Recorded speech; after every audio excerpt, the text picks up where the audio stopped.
글로벌 비트 출발하겠습니다. 오늘은 혜은 앵커가 하루 자리를 비운 관계로 제가 시황과 외신 소식까지 정리를 해드리도록 할 텐데요. 먼저 지난 금요일 시장은 어떻게 마감했는지 정리를 해보겠습니다. 미국의 고용시장 열기가 아직은 참 뜨거운 것 같습니다. 일자리 수가 생각보다 아주 높게 나타났고요. 그러자 연준의 금리 인하 기대감이 후퇴를 했고 국채금리는 치솟고 시장에는 부담을 가했습니다.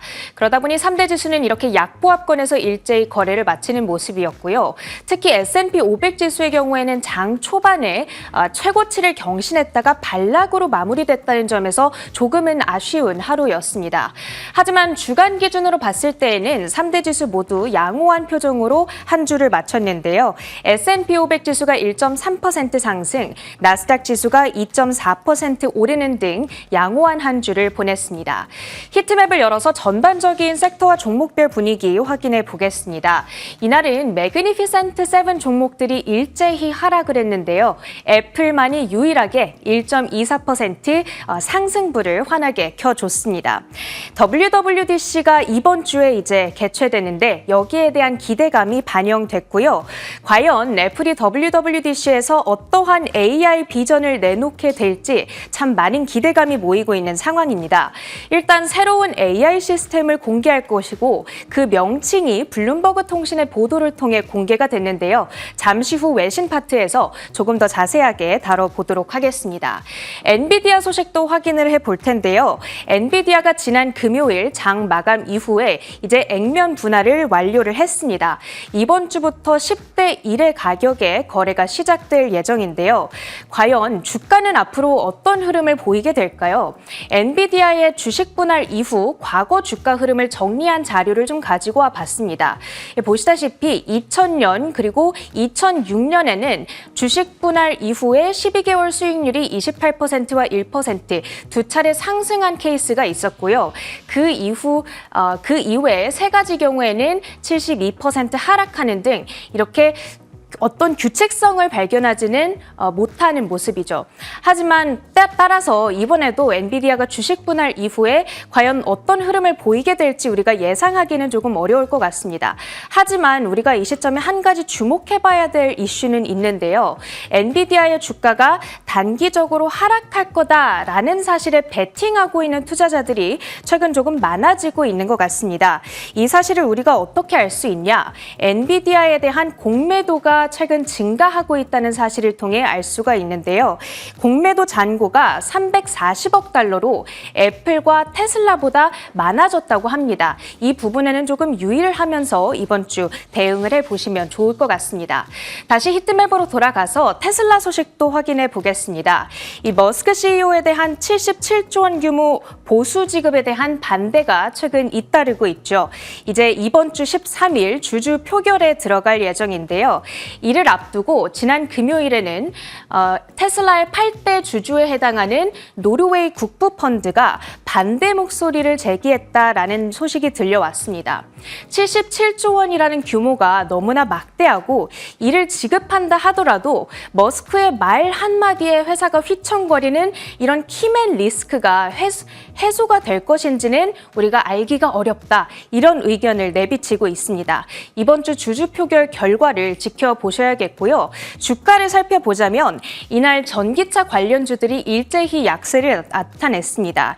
미국 의회가 세계 최대 전기차 배터리 기업이죠. 이 중국 CATL에 대한 금수를 추진한다는 소식이 들려왔기 때문인데요. 이에 따라서 테슬라의 주가가 0.3% 하락세를 나타냈고 테슬라의 주가가 약세를 나타내자 여타 전기차 관련주들 역시도 약세를 나타냈습니다. 리비안이 1.87%, 루시드와 니콜라가 2%대 하락하는 모습 확인하실 수 있습니다. 히트맵으로 돌아가서 이날 업종별로 봤을 때 가장 큰 약세를 나타냈던 것은 이쪽에 위치한 소재 섹터였습니다. 2% 넘는 하락세를 나타냈는데요. 금 관련주들이 급락한 영향 영향이었습니다. 통상적으로 금 가격은 금리와 반비례하는 경향이 있습니다. 즉 금리가 낮게 되면 금 가격은 높아지게 되는데요. 지금은 고금리가 장기화될 거다라는 기대감이 나타나다 보니까 금 가격이 이날 급락세를 나타냈습니다. 대표적인 금 관련주들의 주가 역시도 타격을 받아갔는데요. 채광 기업에 해당하는 뉴먼트의 주가가 5% 급락을 했고 그 밖에 프리포트 맥모란 역시도 3.8% 하락세를 나타냈습니다. 그 밖에 시작을 움직였던 특징주들도 확인해 보겠습니다. 먼저 전자서명 업체인 도큐사인 실적 발표 이후에 내렸는데요. 사실 1분기 실적 결과는 양호했습니다. 그리고 2분기 매출 가이던스 역시 시장 기대에 부합하는 수준으로 발표가 됐고요. 여기에 10억 달러 규모의 자사주 매입까지 승인을 했습니다. 그럼에도 불구하고 주가는 4.67%나 급락하는 모양새를 나타냈는데 그 이유를 두고는 2분기 가이던스가 충분히 서프라이징한 수준이 아니었기 때문이다. 이런 풀이가 나오고 있습니다. 다음으로는 AI 기반 뷰티 플랫폼 기업인 오디티테크 확인해 보겠습니다. 1억 5천만 달러 규모의 자사주 매입을 승인했다라는 이슈가 있었고요. 거기다가 2분기 실적 전망치를 상향하게 되면서 이날 오디티테크의 주가는 20.54% 급등세를 나타냈습니다.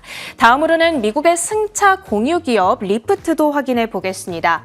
2027년까지 총 예약 건수가 매년 15%씩 성장할 거다라고 전망을 했습니다. 그리고 광고 사업에 대한 매출액 역시도 지금보다 8배 증가한 4억 달러에 달할 것으로 내다봤는데요.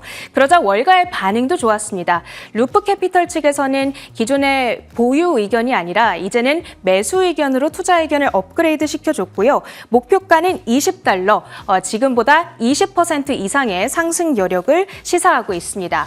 마지막으로는 최근 지속적으로 업데이트를 드리고 있습니다.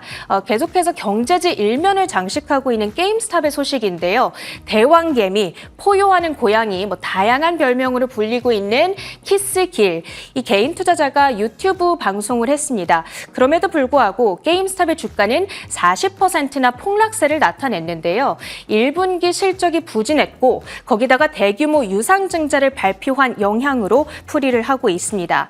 또 다른 밈 주식들에 대한 투심 역시 악화가 되면서 AMC 엔터테인먼트 역시 15%가량의 급락세를 나타내는 하루였습니다. 자, 이렇게 지난 금요일 마감 시황을 먼저 정리해봤고요. 자리를 이동해서 가장 중요했던 외신 헤드라인들도 확인해 보도록 하겠습니다. 일단 제일 먼저 가장 중요했던 시장을 움직였던 핵심 재료죠. 5월 고용보고서 결과부터 사용을 자세하게 뜯어보도록 하겠습니다. 내용 함께 보시죠. 현재 시간 7일 미 노동부가 발표한 고용보고서에 따르면 5월 비농업 부문 일자리는 27만 2천 건 증가했습니다. 이는 로이터 예상치 18만 5천 건을 큰 폭으로 상회했고 지난해 월 평균 수치인 23만 2천 건보다 훨씬 많았습니다. 다만 실업률은 4월 3.9%에서 5월 4%로 상승했는데요. 27개월 연속 유지됐던 상징적 기준 3.9%보다 높아진 겁니다. 한편 인플레이션에 영향을 미치는 임금의 경우 4월 연간 4% 상승으로 상향 조정된 데 이어 5월에도 4.1% 올랐습니다. 연준의 2% 인플레 목표를 도달하기 위한 이상적인 임금 상승률의 범위는 3에서 3.5%인데 이를 크게 웃돈 겁니다. 네, 이렇듯 고용보고서 결과가 전반적으로 아주 강력하게 나왔음을 알 수가 있습니다. 그런데 이 결과가 조금 더 복잡한 이유, 우리가 이 데이터를 보면 알 수가 있는데요. 데이터가 혼재하는 방향을 나타냈습니다. 일단 일자리 수 증가를 보면은 전달 대비해서 갑작스럽게 이렇게 스파이크를 쳤죠.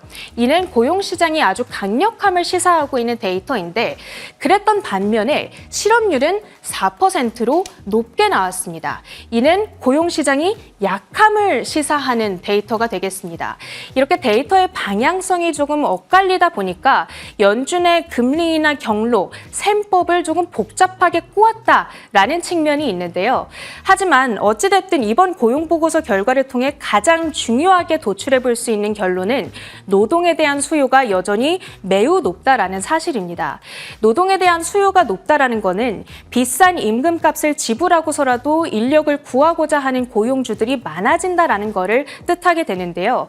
그러다 보니까 인플레이션이 다시 가속될 수 있을 거라는 우려가 등장했고 이 같은 우려가 CME 페드워치 툴에서도 우리가 확인을 해볼 수가 있습니다.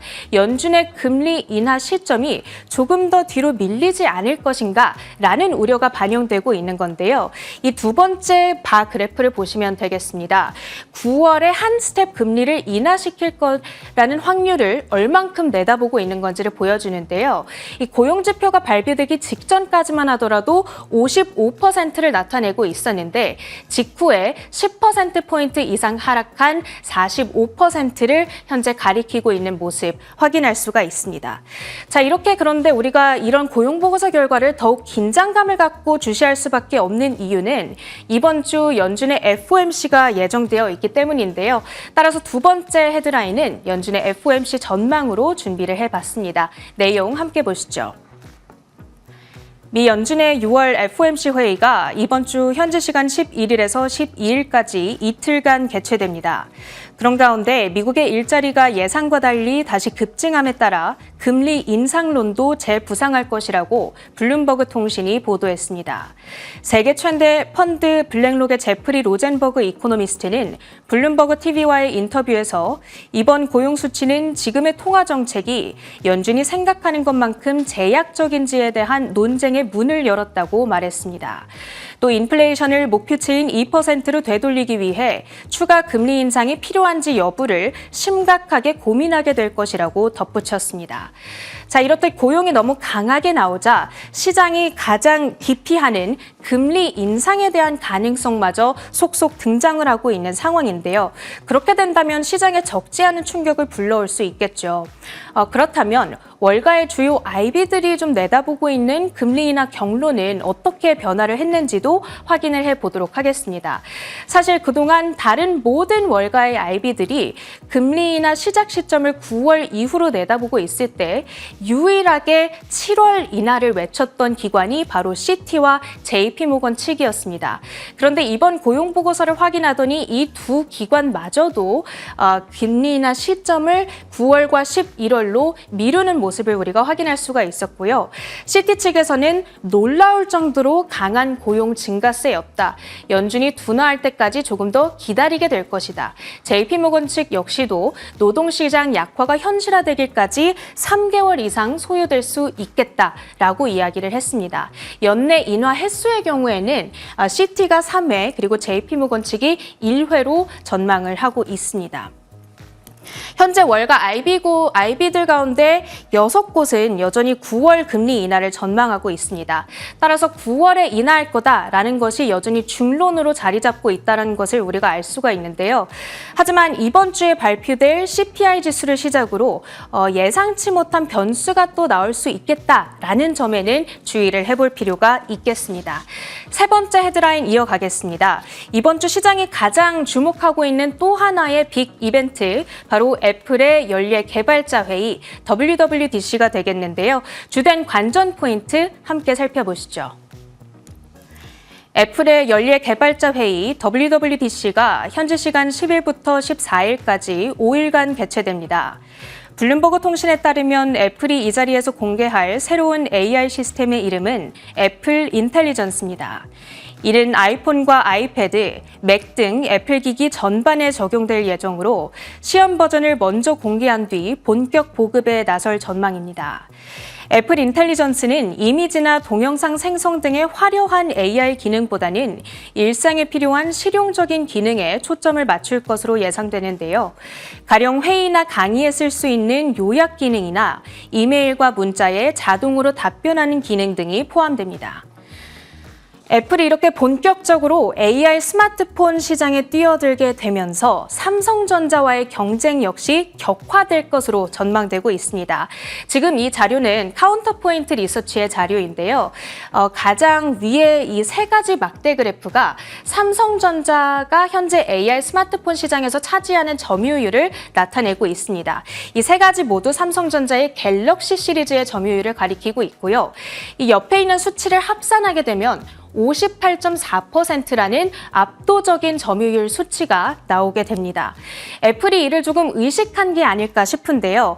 최초로 한국을 신형 아이폰 1차 출시 국가로 포함시켰다는 소식이 들려왔습니다. 그동안 아이폰 신제품이 나오면 한국은 늘 2차 출시 국가 혹은 그 이후 출시 국가로 분류됐다 보니까 미국에서 애플이 나왔대라는 소식이 들리면 우리는 적어도 한 달 이상을 기다려야 그 아이폰을 살 수가 있었는데요. 이번에는 바로 구매를 할 수 있게 된 겁니다. 삼성전자와 애플이 이렇게 점유율 맞대결을 펼치게 된 것인데 그 추이를 지켜보는 것도 하나의 재미있는 관전 포인트가 되지 않을까 싶습니다. 자, 이렇게 세 번째 헤드라인 맞춰보고요. 마지막으로는 상품 선물 시장 움직임까지 확인해 보도록 하겠습니다. 이날 상품 시장을 움직였던 핵심적인 재료는 역시나 고용 데이터였습니다. 금리 인하 기대감이 후퇴하면서 수요에 대한 우려를 좀 받아가면서 WTI 국제유가 그리고 또 다른 벤치마크인 브렌트유는 모두 다 소폭 하락한 채 거래를 마쳤고요. 비트코인 가격은 현재 종가 기준으로는 0.3% 오름세를 나타내고 있습니다. 하지만 역시나 유동성 측면에서의 우려를 받아가면서 7만 달러 선을 하회한 채 현재 움직이고 있는 모습 확인할 수가 있고요. 금 가격은 앞서 살펴봤다시피 3.5% 급락세를 나타낸 채 거래를 마쳤습니다. 글로벌 비트 마무리합니다.